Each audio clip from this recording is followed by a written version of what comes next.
इन्होंने paper leak करते करते ये राम मंदिर में लीक करा दिए मैडम। सरकार ये सेंट्रल में आए फिर से ये अपनी तानाशाह चलाना चाह रहे हैं, आते ही नीट का पेपर इनका लीक हो गया। यूजीसी नेट पेपर नहीं चल पा रहा है। जब तक भाजपा सरकार है आप ये भूल जाइए कि आपको जॉब्स मिलेंगी। इन्होंने 10 सालों में इतनी छीछा लेदर करी है। आप नीट छोड़िए, जो भी मुद्दा ये लोग उठाएंगे उस पर इनको बचने का एक ही तरीका नजर आएगा कि माइक बंद होना चाहिए, क्योंकि गवर्नमेंट ने जो 10 सालों में किया है उससे बचने का इनके पास एक ही तरीका है कि इनको हर बार माइक ही बंद करना पड़ेगा। वो 8 घंटा कहाँ बोलने दिया जा रहा है, हमारे माइक बंद कर दिए जा रहे हैं। नीट तो छोड़ो, यूपी में 17 पेपर लीक हो चुके हैं, बाबा जी अभी भी सो रहे हैं। कि देश हमारा जो कह रहे थे कि हम विश्व गुरु बनने, हम विश्व गुरु नहीं, हमने जो है हमारी सरकार ने पूरे देश को अंधेरे में रखने का काम कर रही है। नमस्कार, मैं हयात अब्बास और आप देख रहे हैं 4 PM न्यूज़ नेटवर्क। लगातार नीट के मुद्दे की अगर मैं बात करूं तो सदन में विपक्षी दल चर्चा कर रहे हैं और नेता प्रतिपक्ष राहुल गांधी इस पर लगातार सवाल उठा रहे हैं, लेकिन शायद सरकार को उनका सवाल उठाना उस मुद्दे पर पसंद नहीं आ रहा है। और शायद यही वजह है कि ओम बिरला से जिस तरह से उन्होंने नीट का मुद्दा उठाया तो वहाँ पर उनको जिस तरह से नज़रअंदाज किया जाने लगा। फिर राहुल गांधी ने वहाँ पर भगवान शिव की तस्वीर दिखाई और साफ तौर पर वहाँ पर राहुल गांधी ने जो अपने बयान में कहा है कि भारतीय जनता पार्टी हिंदू धर्म की ठेकेदार नहीं है, हिंदू धर्म सबका धर्म है, उस पर सबका अधिकार है। तमाम उन्होंने जितने भी मज़हब हैं धर्मों का एक उदाहरण दिया कि अहिंसा से दूर करना बताता है मज़हब।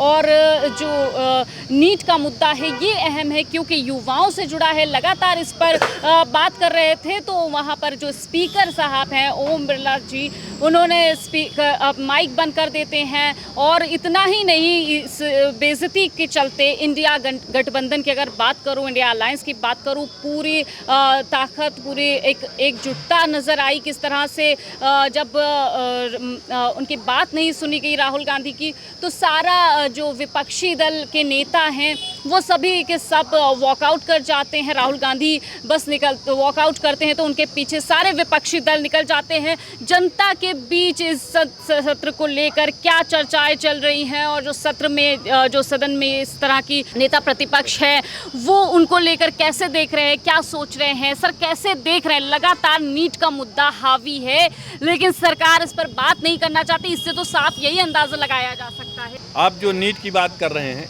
इतना लगभग 40 से 45 लाख बच्चे इसमें बैठे हैं, पेपर दिए हैं, बच्चों ने पेपर दिया और ये पेपर जगह जगह जो है आउट हुआ।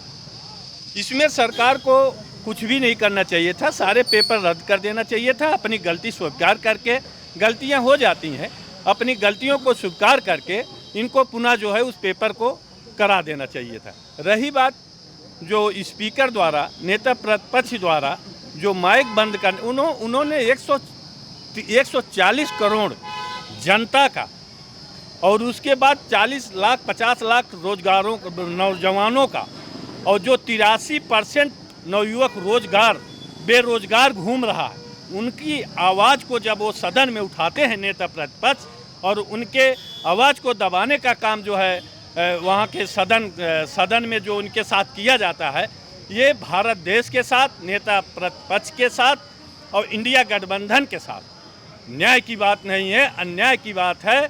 और इस अन्याय के साथ हमारा पीडीए नेता प्रतिपक्ष के साथ कंधे से कंधा मिला करके खड़ा है।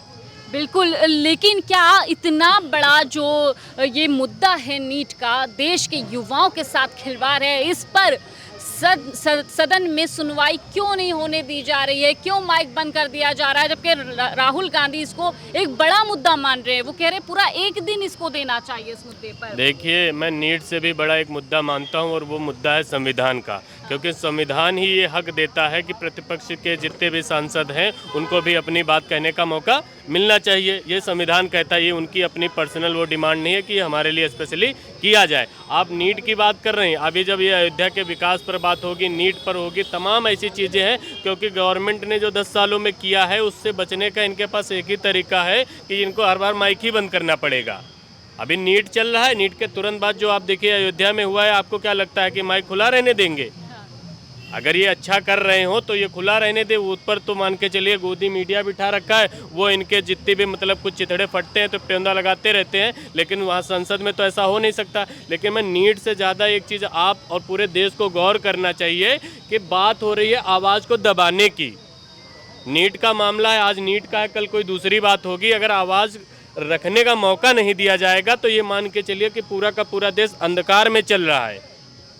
कैसे पता चलेगा कि जो है जो गलत हो रहा है उसकी आवाज़ उठाने देंगे, तब आप लोगों तक आएगी, आप लोगों के माध्यम से ही आम जनता तक जाएगी। लेकिन वहाँ और जब ओम बिरला चुने गए थे तो आपने देखा होगा कि स्पेशली अखिलेश यादव और राहुल गांधी ने ये सब कुछ याद दिलाया था कि जो पिछले 5 वर्षों में आपने किया है, आपसे उम्मीद करते हैं कि उस तरह का काम नहीं करेंगे। लेकिन ये मैं आपको बता रहा हूँ कि ये जो उन्होंने संविधान को माथे में लगाया था, तो सबको सचेत रहने की ज़रूरत है। संविधान ऐसे नहीं ख़त्म होगा कि एक दिन ऐलान होगा कि आज संविधान ख़त्म होने जा रहा। संविधान का मतलब है अगर वो ढांचा ख़त्म हो रहा है तो संविधान अपने आप ख़त्म हो गया। और आवाज़ जो रखने का वो है, वो कोई ये नहीं है कि अखिलेश यादव ने कहीं से रिक्वेस्ट कराई है कि हमको बोलने दिया जाए। ये संविधान और उस जो लोकसभा है वो किस तरह संसद चलनी चाहिए उसके अंदर निहित है। उनको मौका मिलना चाहिए, उनको बोलने का हक होना चाहिए, ताकि जो है लोगों को पता चल सके कि सरकार अपनी मनमानी तो नहीं कर रही। ये लोगों के लिए बहुत गंभीर मुद्दा है कि देश हमारा जो कह रहे थे कि हम विश्व गुरु बनने, हम विश्व गुरु नहीं, हमने जो है हमारी सरकार ने पूरे देश को अंधेरे में रखने का काम कर रही है अगर बोलने नहीं दिया जा रहा है। और बड़ा सवाल इसमें सर ये भी है कि पूरा इंडिया गठबंधन, पूरा विपक्षी दल मैं कह लूँ, वो पूरे मजबूती के साथ है और जनता की आवाज उठा रहा है, इसलिए वॉकआउट। सुनिए, सदन में अगर 20 घंटे का सदन चलता है, अगर 10 घंटा सत्ता पक्ष को मिलता है तो 8 घंटा विपक्ष को भी मिलना चाहिए। अगर हमारे जनता, अगर हमारे जो जीते हुए एनडीए के साथी, अगर हम एनडीए के जो हमारे विपक्ष के नेता हैं और हमारे इंडिया के गठबंधन के साथी, अगर वो 8 घंटा सदन को सुचारू रूप से अगर सत्ता पर चलने दे तो इस देश को उस धारा पे लेके लोग जाएंगे कि जहां आपका जो सब कुछ इनको सुझाव देंगे, इनको कैसे सदन चलाया जाता है वो सिखाएंगे। ये सीखें, इंडिया गठबंधन मतलब अब एनडीए सीखें। अगर 10 घंटा जगह इनको 8 घंटा केवल बोलने दें, हम कह रहे हैं सिखाएंगे। हमारे जो गठबंधन के नेता हैं कैसे बोला जाता है, कैसे जनता की बात उठाई जाती है, कैसे पिछड़ा, दलित, अल्पसंख्यक और सबकी बातें, सबके हक की बातें जो है उसमें जब संविधान के द्वारा, कानून के सर, तो एनडीए वाले कह तो रहे हैं कि हम जनता के हित में 8 घंटा कहाँ बोलने दिया जा रहा, हमको 8 घंटा कहाँ बोलने दिया जा रहा, हमारे माइक बंद कर दिए जा रहे हैं। हमको कहा, वही तो सारे लोग बोल रहे हैं, हमको 8 घंटा, 20 घंटा चल रहा है, 10 घंटा वो बोल रहे हैं तो 12 घंटा बोले, हमको 8 घंटा बोलने दे। जो यहाँ से भी तो 150 करोड़ जनसंख्या से चुन करके गए हैं 243 विधायक। बिल्कुल, तो बड़ी समस्या यही है कि सदन में विपक्षी दल को नहीं बोलने। बात ये मैम आपको मैं सच्चाई बताऊं, घूम के बात करने का कोई मतलब नहीं। नीट नहीं मैं कह रहा हूं, इन्होंने 10 सालों में इतनी छीछा लेदर करी है। आप नीट छोड़िए, जो भी मुद्दा ये लोग उठाएंगे उस पर इनको बचने का एक ही तरीका नजर आएगा कि माइक बंद होना चाहिए। अगर आपने अच्छा किया है तो आपको किस बात का डर है? आप मान के चलिए पिछले 10 सालों आपकी 15वीं चालू हो गई, सिर्फ गोदी मीडिया के दम पर ही सारे सच को छिपाकर जो है ये लोगों को धोखा दे रहे हैं। अब संसद में वही सारी कलाई खुलने लगी है। आप नीट की बात कर रहे हैं, उससे पहले कितने पेपर लीक हुए हैं। अभी जो अयोध्या में जो सीन नज़र आ रहे हैं, जो दिल्ली का एयरपोर्ट है, जो गुजरात का एयरपोर्ट है, ये किस पर बोल पाएंगे? तो उसके लिए ये संविधान की हत्या कर रहे हैं। क्योंकि मेरे हिसाब से जो सबसे ज़्यादा इम्पोर्टेंट चीज़ है जो लोगों को समझनी चाहिए कि अगर आपको कल अपनी आवाज़ सरकार तक पहुंचानी है तो सिर्फ और सिर्फ अब एक ही रास्ता है कि इन्हें बदलिए, क्योंकि अगर ये सत्ता में रहेंगे तो इनके वही पुराने ढर्रे हैं। क्या वाकई संविधान खत्म होने की कगार पे है कि जिस तरह विपक्षी नेताओं का माइक बंद कर दिया जाता है? वो भी एक अहम मुद्दा, नीट का मुद्दा एक अहम मुद्दा है, युवाओं से जुड़ा हो। देखिए, संविधान का तो पता नहीं, पर इस देश के जो स्टूडेंट हैं जो भी नीट की तैयारी कर रहे थे, साल में 365 दिन होते हैं, साल में 365 दिन होते हैं और एक दिन आता है कि हम उस दिन अपनी काबिलियत दिखाएं OMR शीट पे। और उस दिन जब धांधलेबाजी होती है इस तरीके की और इस तरह की तुच्छेबाजी होती है कि स्टूडेंट के फ्यूचर के साथ खेला जाता है और उनके माँ बाप के पैसों जो एक एक पाई जोड़ के कोटा में, दिल्ली में कोचिंग में पढ़ा रहे हैं, एलएन की फ़ीस बढ़ रहे हैं, फिज़िक्स वाला और भी जितनी आकाश इंस्टीट्यूट हो गई, उनके महंगे महंगे कोचिंग इंस्टीट्यूट के पैसे दे रहे हैं, फ़ीस बढ़ रहे हैं पाई जोड़ के, और उनके हॉस्टल का खर्चा, बुक्स, पेन। तो उस चीज़ पे जो इन्होंने 2.5 करोड़ 50 लाख बच्चे तैयारी कर रहे हैं और हर घर में 4 सदस्य होते ही हैं, तो 5 मान लेते हैं, तो उनके मुंह पे तमाचा मारा है ये एक तरीके से। और नीट की बात नहीं है, हर मुद्दा देखिए, पहले यूपी का कांस्टेबल वाला पेपर लीक हुआ। तो मैं तो आज के यूथ को यही कहना चाहूँगा कि जब तक भाजपा सरकार है, आप ये भूल जाइए कि आपको जॉब्स मिलेंगी, जॉब से एम्पावरमेंट होगा। तो स्टूडेंट को वो है 2016 का जो जाट आरक्षण हुआ था हरियाणा में, उसकी तरह हमको रोड पे उतरना पड़ेगा, क्योंकि अब संसद में काम नहीं चल रहा है। ये संसद का माइक ऑफ कर सकते हैं पर देश का माइक ऑफ नहीं कर सकते। बहुत अच्छी बात कही, देश का माइक ऑफ नहीं किया जा सकता है। तो युवा और भी हैं कुछ लोग, तो देख लेते हैं कि क्या इनका मानना है। नीट का पेपर लीक हो गया है, लगातार विपक्ष, मैं प्रतिपक्ष नेता की बात करूं, विपक्षी नेता के तौर पर जो राहुल गांधी है, लगातार संसद भवन में इस मुद्दे को उठा रहे, लेकिन उनका माइक बंद कर दिया जाता है। और बड़ी बात ये अच्छी बात देखने को मिली कि जब वो वॉकआउट करते हैं तो सारा इंडिया गठबंधन उनके पीछे चला जाता है। किया नीट के मामले में हम कहना चाहेंगे, नीट तो छोड़ो, यूपी में 17 पेपर लीक हो चुके हैं। बाबा जी अभी भी सो रहे हैं। उनके ही कैबिनेट का ओम प्रकाश राजभर का विधायक बेदीराम पाल, वो तो पेपर माफिया हो गया यूपी में भाई। युवाओं के भविष्य के साथ इतना खिलवाड़ कर रहा है। अभी भी बाबा जी सो रहे हैं। कब बाबा जी सो रहे हैं? उधर दिल्ली दरबार की तरफ से तो बाबा जी को निपटाने की ही पूरी तैयारी है। तो बिल्कुल, जब यहाँ वो युवाओं को निपटा रहे हैं तो उनको क्यों नहीं निपटाया जाएगा? तो भाई निपटा तो युवाओं की अगर आप बात करें तो वो तो देश भर में नीट का पेपर लीक हुआ ना। तो देश भर में तो ये सरकार तो वैसे भी लीक है। देश में, यूपी छोड़ो, पूरे देश में हर जहाँ उनकी सरकार, वहाँ से पेपर लीक हो रहे हैं। ये लीक सरकार हो चुकी है। जनता भी परेशान है और जो क्या नाम, किसान भी बहुत परेशान आ चुका है।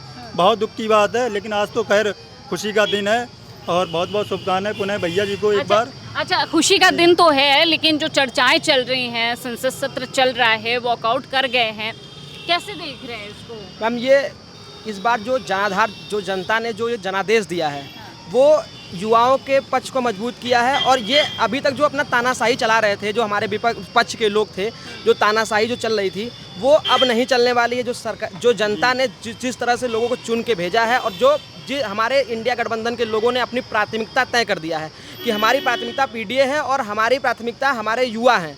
और युवाओं के मुद्दों पे ही नीट पे लगातार नीट जैसे विषयों पे लगातार चर्चा हो रहा है। या तो आप नीट का पेपर ले लीजिए या यूजीसी नेट का पेपर ले लीजिए, तमाम पेपर या प्रदेश में देखिए, जो भारतीय जनता पार्टी है, ये इसका पेपर लीक का परिवारवाद है मैडम। ये परिवारवाद पेपर लीक का मैं ऐसे कह पा रहा हूँ, जहाँ जहाँ भाजपा की सरकार है, आप चाहे स्टेट में देख लीजिए, चाहे आप देश में देख लीजिए, अभी ये स्टेट में, चाहे आप यूपी में देख लीजिए, चाहे जब अभी तक बिहार में सरकार इनकी नहीं थी, जब सरकार इनकी बनी है तो वो पेपर वहाँ भी लीक हो गया। बीपीएससी पेपर लीक हुआ, वहाँ तुरंत सरकार ये सेंट्रल में आए, फिर से ये अपनी तानाशाह चलाना चाह रहे हैं, आते ही नीट का पेपर इनका लीक हो गया। यूजीसी नेट पेपर नहीं चल पा रहा है। जो विपक्ष अगर अपनी बात को उठा रहे हैं, ये चाह रहे हैं कि संसद जो राष्ट्रपति के अधिवेशन पे बोला जाए, लेकिन जो युवाओं का मुद्दा है उस पर ये बोलने नहीं दे रहे हैं, माइक को बंद कर दे रहे हैं। ये सरासर जो है युवाओं के और विपक्ष की आवाज़ को दबाना चाह रहे हैं, लेकिन जनता इनके आवाज़ को दबाने के लिए हमको ताकत दे दी है, इतना ताकत दी है कि ये हमारी आवाज़ को अब दबा नहीं पाएंगे। और ऐसे ही चलता रहा तो यूपी में ये ज़्यादा दिन तक चल नहीं पाएंगे। आपने कहा कि जैसे बाबा को निपटाने की साजिश, इनको निपटाने की बात नहीं है, इनको जनता ही निपटा देगी इस बार। और मैम देखिए, जो ये कर रहे हैं लगातार, इन्होंने पेपर लीक करते करते ये राम मंदिर में लीक करा दिए मैडम। राम मंदिर लीक हो गया, आप तुझे पेपर लीक हो रहा था, अब राम मंदिर भी लीक हो गया। आप मैम छुपा नहीं होगा, ये सबसे वीआईपी मुद्दा था इनका। लेकिन अगर इस बार इनका वीआईपी मुद्दा खत्म हो गया, मैम यही तो था मैम, राम मंदिर ही सबसे बड़ा मुद्दा था। अगर इनका मुद्दा खत्म हुआ है, वहाँ भी इन्होंने इतना मैम घोटाला किए हैं, इतना घोटाला किए हैं, जो पहले तो इनके कागजों में घोटाला था, लेकिन आज लोग रोडों पर घोटाला देख रहे हैं। आज लोग, आप और हमसे किसी से नहीं छिपा है।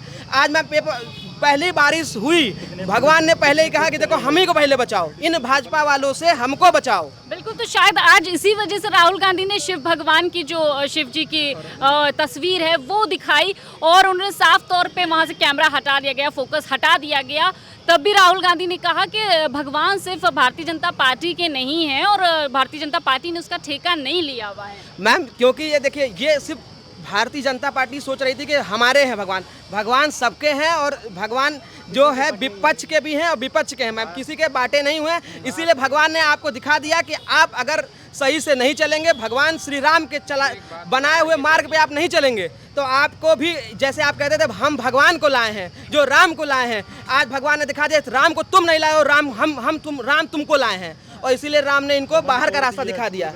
और इनका जो मैम घमंड था, घमंड तो मैम जो भी है सरकार है, लेकिन वो पूरी तरह से इनका चकनाचूर हो गया और धरातल पे कोई भी काम इनका सक्सेस नहीं हुआ है। चाहे योगी जी हैं मैम, आज तक सबसे जो मुखर मुद्दा है इनका, जो पेपर लीक का मुद्दा है मैम, किसी भी पेपर लीक के मुद्दे पे इन्होंने एक्शन नहीं लिया है। अभी जो साफ साफ इनके पार्टी के ही विधायक हैं बेदी राम, उन पे भी एक्शन नहीं हुआ है। अब मैम अगर इनके ताकत है तो मैम उन पे कम से कम बुलडोजर चलाएं। जो लोग गरीब है, गुरबा, आप कह रहे बुलडोजर चलाएं, वो तो सुनवाई करने को तैयार नहीं है। जो मैम गरीब गुरबा हैं, गरीब गुरबों के ऊपर ही बुलडोजर चल सकता है। इनकी ताकत ये नहीं है कि अपने मंत्रियों पे, अपने प्रधान जो भी मंत्री हैं, विधायक हैं, उस पे ये नहीं चला पाएंगे। चाहे वो देखिए मैम, जो महिलाओं का मुद्दा था, महिलाओं का मुद्दा हुआ, उसमें हमारी जो हमारे देश की ओलंपिक खेल के महिलाएं आई, उसमें सिद्ध भी हुआ। लेकिन अब क्या हुआ कि उनके बेटे को टिकट दे दिया गया, लेकिन उनको भी जिता लिया गया, लेकिन टिकट उस पर कुछ नहीं हुआ। चलिए और लोगों से जान लेते हैं। हाँ, आप कुछ कहना चाह रहे थे इस मुद्दे पर। अयोध्या वाली बात कर रहे थे भैया, तो उस पर एक दो लाइन कहना चाहूँगा। जैसी करनी वैसी भरनी, राम लला भी इंसाफ कर देते। ये बारिश अगर 2 महीने पहले हुई होती तो देश से इनको बाहर कर देते भाजपा को। तो ये जो अयोध्या से बाहर हुए हैं, ये जो बारिश थी, बारिश का मौसम अगर ये चुनाव के 2 महीने पहले आ जाता तो उस समय देश भी इंसाफ कर देता कि देश देखा ये तो राम के ही नहीं हुए, राम मंदिर ही में घपला कर गए और राम पथ बनवाया 14 किलोमीटर का गरीबों का घर तोड़ के, तो उसमें भी मिटना गड्ढे हो गए। और पहली बारिश भ्रष्टाचार, जितना भारतीय जनता पार्टी कहती है कि हमने भ्रष्टाचार खत्म कर दिया, पहली बारिश में किस तरह से भारतीय जनता पार्टी का भ्रष्टाचार नजर आ रहा है। वहीं अगर जो मैं विपक्षी दल की बात करूं, राहुल गांधी की बात करूं, अगर वो बात भी करते हैं नीट मुद्दे पे, तो किस तरह माइक बंद कर दिया जाता है। फिलहाल पूरा विपक्ष एक साथ है और साफ तौर पर विपक्ष का कहना है कि वो जनता का जो मुद्दा है उसको उठाते रहेंगे, खासकर युवाओं को, क्योंकि युवा देश का भविष्य हैं। फिलहाल क्या कुछ होता है सत्र में, आगे क्या कुछ चलता है, ये तो समय ही बताएगा। फिलहाल तमाम अपडेट के लिए 4 PM देखते रहे। कैमरा पर्सन सत्यनारायण के साथ मैं हयात अब्बास, 4 PM न्यूज़ नेटवर्क।